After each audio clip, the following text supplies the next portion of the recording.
لا اقسم بیوم القیامہ ولا اقسم بالنفس اللوامہ ایحسب الانسان ان لن نجمع عظامہ. یہ سورت جو ہے بہت ہی حسین اور بہت منفرد سمجھیے کہ نمائندہ ایک سورت ہے قرآن مجید کی. اس کا جو خطاب کا انداز ہے، جو میں نے شروع میں آپ کو جو انٹروڈکٹری لیکچرز دیے تھے، کہ اس کا اسلوب جو ہے وہ خطابت کا ہے. قرآن کو ہم کہہ سکتے ہیں کہ it's a collection of divine orations، اللہ تعالیٰ کے خطبات، مجموعہ خطبات الہیہ. تو مختلف مواقع پر جیسے کہ خطیب کو خطبہ دیتا ہے تو اس طریقے سے اللہ تعالیٰ نے یہ صورتیں نازل کی ہیں. حضور پڑھ کر سناتے تھے تو آپ کا انداز بھی خطیبانہ ہوتا تھا. حدیث میں آتا ہے کہ جب آپ خطبہ دیتے تھے تو آپ کی آواز بلند ہو جاتی تھی، اعلیٰ صوتہ احمرت عیناہ، آنکھیں سرخ ہو جاتی تھی. اور آپ اس طریقے سے خطبہ دیتے تھے جیسے کہ کوئی سپہ سالار اپنے فوجیوں کو للکار رہا ہے، بڑھا رہا ہے کہ لڑو اور آگے بڑھو، یہ انداز ہوتا تھا. تو اس طرح کا خطبہ اس میں آپ دیکھیں گے ابھی بات ایک طرف ہو رہی ہے، ابھی کسی اور طرف ہو گئی، کبھی کسی طرف. تحویل الخطاب اس کے لیے بہت. پھر یہ کہ 4-6 آیتیں آئیں گی ایک خاص قسم کے آہنگ میں، خاص قسم کے قوافی تو ہم کو نہیں کہنا چاہیے، تو یہ آتے ہیں، وہی انہی حروف پر صورتیں ختم ہو رہی ہیں، وہی سٹائل ہے. پھر وہ سٹائل بدلے گا، پھر 4-6 صورتیں اس دوسرے انداز کی ہوگی، پھر 4-6 تیسرے انداز کی ہوگی. تو یہ آپ صورت جو ہے فصاحت و بلاغت میں بھی فلو بے انتہا ہے اور خطیبانہ انداز، اور اس میں تحویل الخطاب. پس منظر میں کیا ہے کہ وہ لوگ ہیں کہ جو انکار کریں کوئی قیامت نہیں ہو سکتی، کیسے ممکن ہے کہ جب کہ انسان مر چکے ہوں گے اور مٹی ہو جائیں گے پھر اٹھا دیا جائے، یہ ممکن نہیں ہے. تو اس کا جواب ہے جو دیا جا رہا ہے. لا اقسم بیوم القیامہ. لا یہاں پر ان کے خیالات کی نفی نہیں، میں قسم کھاتا ہوں قیامت کے دن کی. تمہیں شک ہے اور مجھے اتنا یقین ہے کہ میں قسم کھا رہا ہوں قیامت کے دن کی. ولا اور پھر نہیں، اقسم بالنفس اللوامہ، میں قسم کھاتا ہوں نفس لوامہ کی. نفس لوامہ کون سا نفس انسان میں جسے ہم ضمیر کہتے ہیں، کانشنس، ملامت کرنے والا دل. مائی کانشنس از بائٹنگ می، میرا ضمیر مجھے ملامت کر رہا ہے. کوئی آپ برا کام کرتے ہیں تو ضمیر اندر سے کوئی شے ہے، تو کیوں ہے یہ؟ اگر کوئی نیکی نہیں، بدی نہیں، تو یہ اندر کی خرش کیوں ہو جاتی ہے؟ اور اگر یہ نیکی ہے اور بدی ہے تو کوئی اس کا نتیجہ نکلنا چاہیے کہ نہیں؟ یعنی پہلی آیت جو ہے وہ تو اسی طرح کی ہے جیسے سورہ تغابن میں ہم نے پڑھا تھا، قل بلا وربی لتبعثن ثم لتنبؤن بما عملتم. اس میں دلیل کوئی نہیں ہے، اذعان ہے. ایک شخص اپنے یقین کو دلیل کے طور پر پیش کر رہا ہے، اور یہ اس پر سارا دار و مدار ہے. کون شخص ہے ایسا شخص کہ جس سے کبھی کوئی جھوٹ کا تجربہ کسی کو نہیں ہوا، وہ کہہ رہا ہے.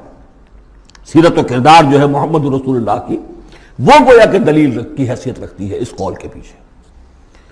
لا اقسم بیوم القیامہ ولا اقسم بالنفس اللوامہ، یہ تمہارے اندر موجود ہے قیامت کی دلیل، تمہارا ضمیر، تمہارا کانشنس. ایحسب الانسان ان لن نجمع عظامہ، کیا انسان یہ گمان کرتا ہے ہم اس کی ہڈیاں جمع نہیں کر سکیں گے؟ بلا قادرین، کیوں نہیں، ہم پوری طرح قادر ہیں. علی ان نسوی بنانا، یہاں کنہ محذوف سمجھنا چاہیے. بلا کنہ قادرین علی ان نسوی بنانا، بس کہ ہم اس کی ایک ایک پور کو برابر کر دیں گے.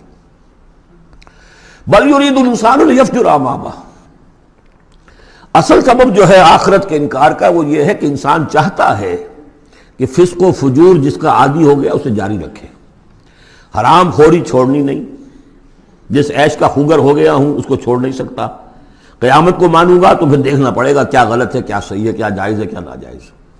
اس لیے جیسے کہ بلی کو دیکھ کر کبوتر آنکھ بند کر لے، اب ظاہر بات ہے کہ وہ بلی تو نہیں ختم ہو جائے گی. در حقیقت یہ قیامت سے آنکھیں چراتے ہیں، آنکھیں بند کر رہے ہیں، اس لیے کہ انہیں پتا ہے کہ ہم نے کیا آگے بھیجا ہے اور آگے بھی کرنے کا وہی ارادہ ہے. بل یرید الانسان لیفجر امامہ یسأل ایان یوم القیامہ، پوچھتا ہے بڑے استہزائی انداز میں، اچھا جی کب ہوگا یہ قیامت کا دن؟ تو جواب بھی اسی انداز میں ہے، یوم ہم علی النار یفتنون کی طرح. فرمایا فاذا برق البصر، جب وہ قیامت آئے گی نگاہیں چندیا جائیں گی. خسف القمر، چاند بے نور ہو جائے گا، یا یہ کہ چاند دھس جائے گا سورج کے اندر. وجمع الشمس والقمر، اور سورج اور چاند یکجا کر دیے جائیں گے.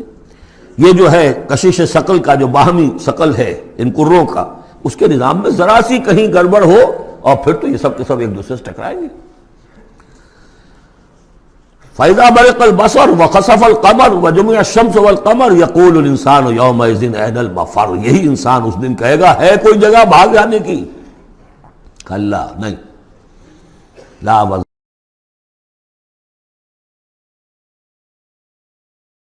اپنے رب ہی کے حضور میں جا کھڑے ہونا ہے۔ يُنَبَّأُ الْإِنسَانُ يَوْمَئِذٍ بِمَا قَدَّمَ وَأَخَّرَ، اور جتلا دیا جائے گا انسان کو اس دن جو کچھ اس نے آگے بھیجا ہوگا، جو پیچھے چھوڑا ہوگا۔ ہم اعمال نیک ہوں یا بد ہوں، اس کا کچھ حصہ آگے بھیج دیتے ہیں اپنی زندگی میں، کچھ اس کے پیچھے جو اثرات چلتے ہیں اس کا حساب بھی بعد میں جاری رہتا ہے۔ وہ ڈیبٹ کریڈٹ جو ہے ہمارے کھاتے میں ہوتا رہے گا۔ تم نے یہ نیک کام شروع کیا تھا، آگے آگے پھیل رہا ہے، تو جو اور اس کام میں شریک ہے ان کا اجر بھی رہے گا، وہ پورا رہے گا، ان کے اجر میں سے کمی نہیں ہوگی، لیکن اتنا ہی حساب آپ کے کام میں بھی درج ہوتا رہے گا۔ اسی طریقے سے کسی نے برا کام شروع کیا تھا، جب تک جہاں تک اس کے اثرات جائیں گے تو انسان کو بتا دیا جائے گا یہ تو آپ نے اپنی موت سے پہلے آگے ہی بھیج دیا تھا، یہ تو آپ کے وہ اعمال ہیں، اور یہ ذرا وہ ہے پیچھے اس کے جو اثرات ہیں۔ بل الانسان علی نفسہ بصیرہ، اور انسان کو تو جتلانے کی ضرورت بھی نہیں ہوگی کہ بتایا جائے، ہر انسان کو خود معلوم ہوگا کہ میں کتنے پانی میں ہوں۔ انسان اپنے نفس پر خود بصیرت رکھتا ہے۔ وَلَوْ أَلْقَىٰ مَعَاذِيرَ، چاہے کتنے ہی وہ بہانے پیش کرے۔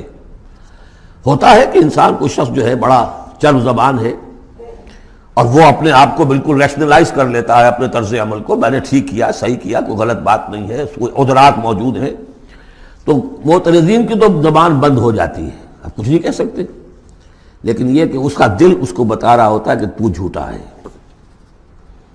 بل الانسان علی نفسہ بصیرہ ولو القیٰ معاذیرہ لا تحرک بہ لسانک لتعجل بہ، عجلت والا مضمون یہ بالکل ابتدا میں یہاں آیا تھا۔ اے نبی آپ اس قرآن کے، اب دیکھیے اب گفتگو حضور سے شروع ہو گئی۔ ابھی تک انسان جو منکرین تھے ان کی بات ہو رہی تھی، شروع میں امامہ، عظامہ، قیامہ، اور اس کے بعد بصر، قمر، مفر، وزر، مستقر، اب یہ پھر اس کے بعد بصیرہ، معاذیرہ، اب اس کے بعد اور بدل رہے ہیں۔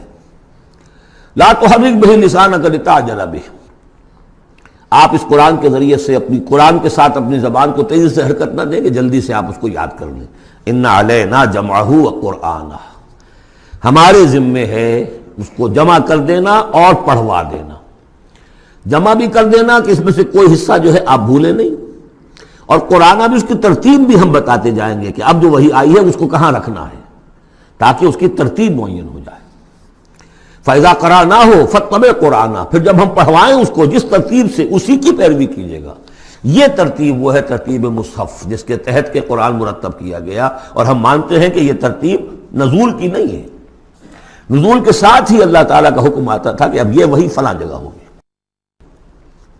ثُمَّ إِنَّ عَلَيْنَا بَيَانَهُ، پھر ہمارے ذمے ہے اس کو واضح کر دینا بھی، جیسے کہ ہم دیکھ چکے ہیں قرآن مجید کی تبیین کرتا ہے۔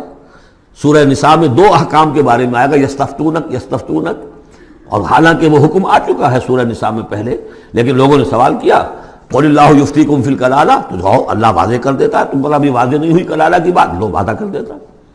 تو قرآن کے اندر بھی بعد میں واضح کر دی گئی چیزیں، اور یہ کہ پھر حدیث جو ہے سب سے بڑی شے ہے کہ جو اس کی بیان کرنے والی ہے۔ جو انزلنا الیک الذکر لتبین للناس ما نزل الیہم، یہ ذکر ہم نے اے محمد آپ پر نازل کیا ہے تاکہ آپ واضح کریں اس کو ان لوگوں کے لیے جن کے لیے ہم نے اسے نازل کیا ہے۔ نازل آپ پر کیا ہے، صرف آپ کے لیے تو نہیں کیا ہے آپ پر، نازل کیا ہے لوگوں کے لیے۔ اب ان کو واضح کرنا، اس کے اندر کہیں اگر کوئی اشکال ہو تو اسے حل کرنا، کہیں کوئی اگر اجمال ہے تو اس کی تفصیل بیان کرنا، یہ آپ کا کام۔ کلا بل تحبون العاجلہ، کوئی نہیں، تمہارا اصل مرض یہ ہے کہ تم عاجلہ سے محبت کرتے ہو، یہ اس دنیا کی زندگی سے محبت کرتے ہو۔ دیکھیے اب پھر خطاب شروع ہو گیا کفار سے۔ وَتَذَرُونَ الْآخِرَةَ، اور آخرت کو تم چھوڑ دیتے ہو، نظر انداز کر دیتے ہو۔ وجوہ یومئذ ناظرہ، حالانکہ بہت سے چہرے اس دن ہوں گے تر و تازہ، میدان قیامت میں کھڑے ہوں گے تو جیسے اسکول چلڈرن کھڑے ہوتے ہیں اپنا رزلٹ سننے کے لیے، تو بعضوں کے چہرے کھلے ہوتے، پہلے سے معلوم ہے انہیں کیا کچھ کر کے آئے تھے، اور بعض کے چہروں کے اوپر دھواں ہے، اس لیے ہے کہ انہیں پتا ہے کہ کیا ہی کچھ نہیں تھا، فیل تو ہونا ہی ہونا ہے، تو چاہے اب رزلٹ ڈکلیئر نہیں ہوا، رزلٹ ان کے چہروں پر لکھا ہوا ہے۔ تو وجوہ یومئذ ناظرہ، بہت سے چہرے ہوں گے تر و تازہ، الی ربہا ناظرہ، اپنے رب کی طرف دیکھتے ہوئے۔ اس میں بعض لوگوں نے یہ کہا ہے کہ ناظرہ سے مراد ہے انتظار کر رہے ہوں گے اپنے رب کی رحمت کا، اس لیے کہ رؤیت باری تعالیٰ جو ہے وہ تو ممکن نہیں ہے کہ میدان حشر میں ہو جائے، لیکن میرے نزدیک انہی حضرات کی رائے زیادہ صائب ہے جو سمجھتے ہیں کہ رؤیت ہوگی۔ اہل ایمان کو عین میدان حشر میں بھی ایک درجے کی رؤیت باری تعالیٰ سے مشرف کیا جائے گا۔ یہ مضمون آ جائے گا سورہ مطففین میں واضح ہو جائے گا۔ اس کے برعکس وجوہ یومئذ باسرہ، بہت سے چہرے ہوں گے اس روز سوکھے ہوئے، اترے ہوئے، اداس،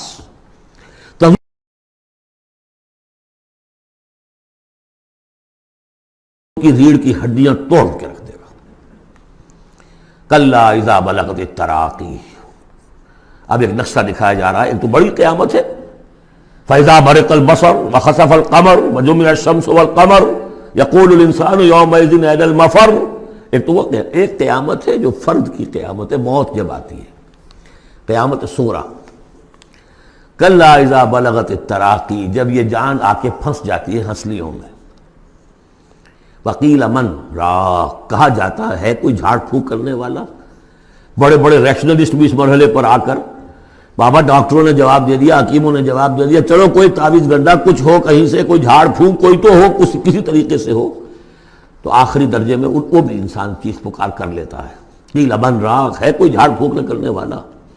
وظن انہ الفراق، اور گمان ہو گیا اس کو کہ اب تو فراق ہے، جانا ہے، یہ گھر بھی چھوڑنا ہے جو بڑے چاؤ سے بنایا تھا، اور یہ آل اولاد کو بھی چھوڑ کر جانا ہے۔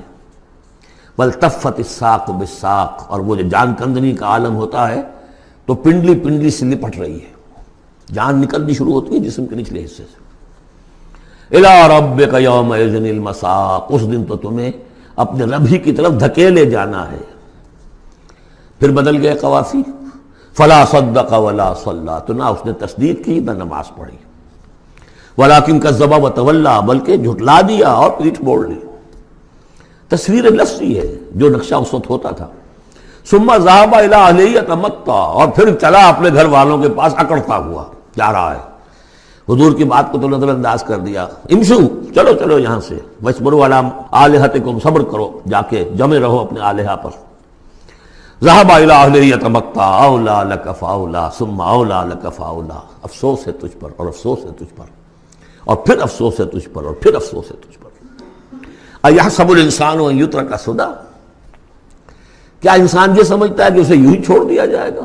کوئی باز پرس نہیں، کوئی حساب کتاب نہیں، کوئی جواب طلبی نہیں، کوئی اجر نہیں، کوئی سزا نہیں، کوئی جزا نہیں۔ الم یکن نطفۃ من منی یمنیٰ، کیا نہیں تھا وہ ایک گندے پانی کی بوند جو ٹپکائی گئی؟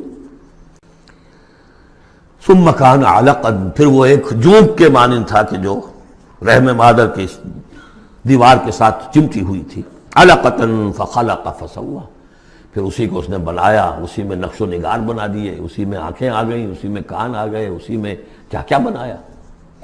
فی ظلمات ثلاث، تین پردوں کے اندر۔ فجعل منہ الزوجین، اسی سے بنا دیے، کسی کو نر، کسی کو مادہ، کسی کو مؤنث، کسی کو مذکر۔ الیس ذلک بقادر علی ان یحیی الموتیٰ، عقل کے اندھو یہ سوچو، وہ ہستی جو یہ سب کچھ کر رہی ہے وہ اس پر قادر نہیں ہوگی کہ مردہ کو زندہ کر دے؟